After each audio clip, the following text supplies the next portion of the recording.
best friend. Lucky to have been where I have been.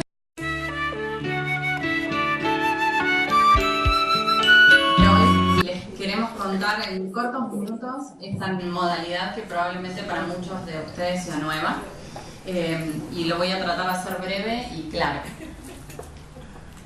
Bueno, como comentó el doctor Milone, el advenimiento del trasplante alogeneico le brindó a muchos pacientes la posibilidad de curar sus enfermedades. Esto se amplió con la búsqueda de donantes no relacionados, pero como hemos escuchado, este procedimiento lleva tiempo y el promedio de tiempo en la Argentina para obtener un donante no familiar o no relacionado son aproximadamente 5 meses y medio. A medida que van pasando los meses, esta posibilidad de encontrar un donante se hace cada vez mayor. Lo que sucede es que hay pacientes que tienen patologías que no pueden esperar determinado tiempo para afrontar un trasplante alogeneico.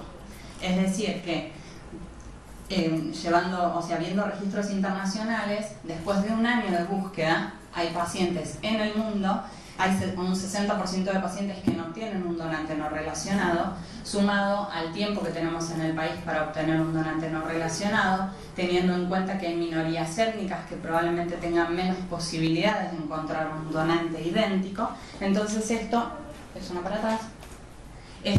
lo que genera es que probablemente los pacientes que más rapidez necesiten para hallar un donante alogeneico, que son aquellos pacientes que tienen leucemias agudas, un 50% de ellos no puedan obtener un donante idéntico, familiar o no familiar, en el transcurso del primer año. Esto lo que genera es el planteo de la comunidad científica de decir, bueno, ¿qué hacemos frente a esta situación? Y frente a esta situación existen dos alternativas. Una es utilizar unidades de cordón umbilical para proceder a la donación. Y la segunda es la utilización de donantes relacionados haploidénticos.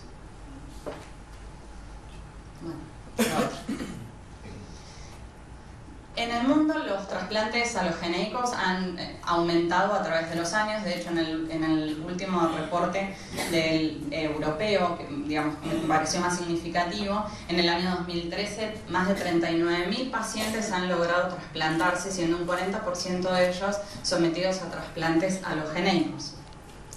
Como ya se ha comentado, las principales patologías son las leucemias agudas. La siguiente. Y a lo largo de los años, los trasplantes autólogos, como comentó la doctora Yanle, han aumentado, y los trasplantes alogeneicos también. Esto se debe a que siempre tenemos la posibilidad de buscar donantes familiares, pero también a la intervención de los diferentes registros, la utilización de donantes no relacionados. Pero sin embargo, la próxima. En los últimos 7 o 8 años ha sido muy importante el crecimiento que ha habido en trasplantes alogeneicos utilizando estos donantes que son donantes haploidénticos. Como pueden ver en la curva colorada, el crecimiento ha sido significativo. La siguiente. La próxima. Bien, ¿quién es un donante haploidéntico?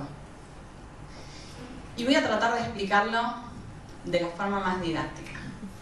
Todos recibimos la mitad de la información de nuestra mamá y el otro 50% de nuestra información genética de nuestro papá. Cada 50% es un haplotipo. Heredar un 50% es heredar un haplotipo. Quiere decir que si yo soy esta persona, voy a recibir un 50% de mi madre y otro 50% de mi padre. ¿Cuál va a ser el 50% que heredaré? Eso es aleatorio y es por las leyes de la herencia. Entonces, bien, si por las leyes de la herencia yo tengo un 25% de posibilidades de tener un donante que haya compartido el mismo haplotipo de mi mamá y el mismo haplotipo de mi papá, sería un donante histoidéntico. En cambio, si yo recibí un haplotipo de mi mamá y un hermano mío recibió el mismo haplotipo de mi mamá, estaríamos compartiendo solamente el 50% de la información genética. Eso lo que nos posibilita es ampliar las posibilidades dentro de la familia para encontrar un donante potencialmente compatible. En resumen, nuestros padres y nuestros hijos siempre van a ser haplo. Y tenemos una posibilidad del 50% con cada uno de nuestros hermanos de tener un donante haploidéntico. Esto, la siguiente, lo que confiere es que todos los familiares en primer grado tienen posibilidad de ser nuestros donantes haplo, que esto lo podemos extender también a primos, sobrinos, tíos, obviamente cosanguíneos, ¿sí? Y le genera esta posibilidad a los donantes ampliar casi que un 95% de posibilidades de poder obtener un donante. O sea que hoy la indicación es si el paciente tiene necesidad de un trasplante y ya pasó a un segundo plano, ¿con cuál va a ser el donante que se va a trasplantar? Por el otro lado, esto lo que genera es que al ser familiares, el tiempo de identificación y de colecta sea muchísimo más rápido. Es muy diferente un trasplante haploidéntico a un trasplante alogenéico, relacionado o no relacionado, y la realidad es que no. Se necesita la misma infraestructura, la misma tecnología. Lo que se necesita es capacitación y obviamente distintos protocolos de acercamiento a esta nueva metodología. Básicamente, evaluando la manipulación del injerto y la combinación de drogas para hacer que lo que les comentaba el doctor Stemelin, esta complicación de la enfermedad de injerto versus huésped, sea mejor controlada. La siguiente. Obviamente, los trasplantes haploidénticos generan que los pacientes se trasplanten principalmente por leucemias agudas, porque necesitamos los donantes rápidamente y que sean identificados con tiempo, con menor tiempo, y esto se traduce en curvas internacionales, en donde a medida que pasa el tiempo, la posibilidad de obtener identificación de estos donantes hace que los trasplantes sean más frecuentes. Esto sucede en diferentes países de Europa. La siguiente. Y lo que conlleva es que cada vez haya más publicaciones al respecto, o sea, en todas las revistas relacionadas al trasplante de médula ósea es como un trend topic, el trasplante haploidéntico, es una de las conferencias más frecuentes en los congresos internacionales, es tópico de discusión en eventos nacionales, y la Argentina no está exenta a todo esto.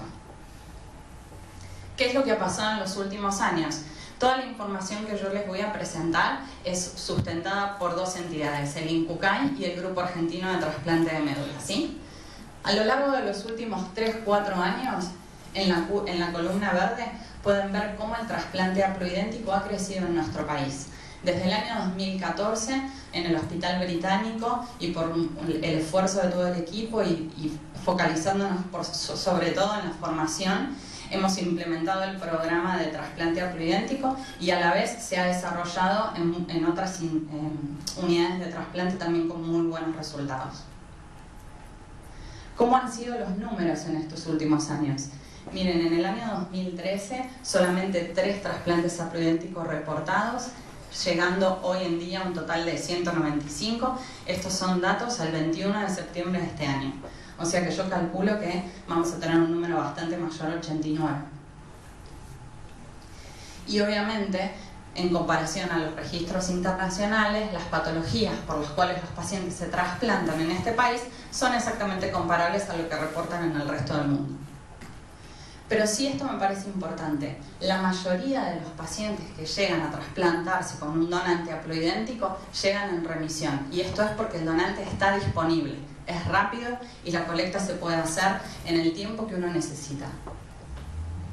Así que como comentarios finales, la posibilidad de obtener un donante haploidéntico amplía las posibilidades, o sea, le amplía las posibilidades a los pacientes que requieren un trasplante.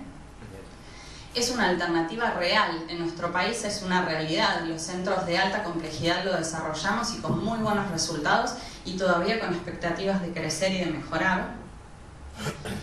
Y por último, es interesante pensar que estos tipos de donantes van a ocupar un espacio en donde antes no había otra alternativa, o sea, aquellos pacientes que no tenían un familiar y que no tenían un donante no relacionado o no tenían tiempo para la espera, hoy tienen la posibilidad de someterse a este tipo de trasplante. Este es nuestro equipo, así que muchas gracias.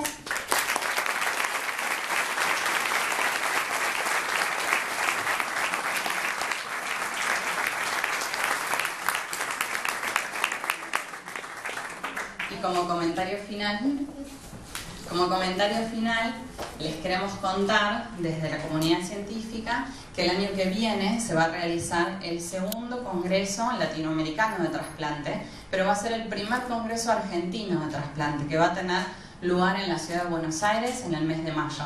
Así que para todos nosotros es algo realmente muy importante para que podamos participar desde los distintos centros y bueno, están todos invitados. Lucky I'm in love with my best friend. Lucky to have been where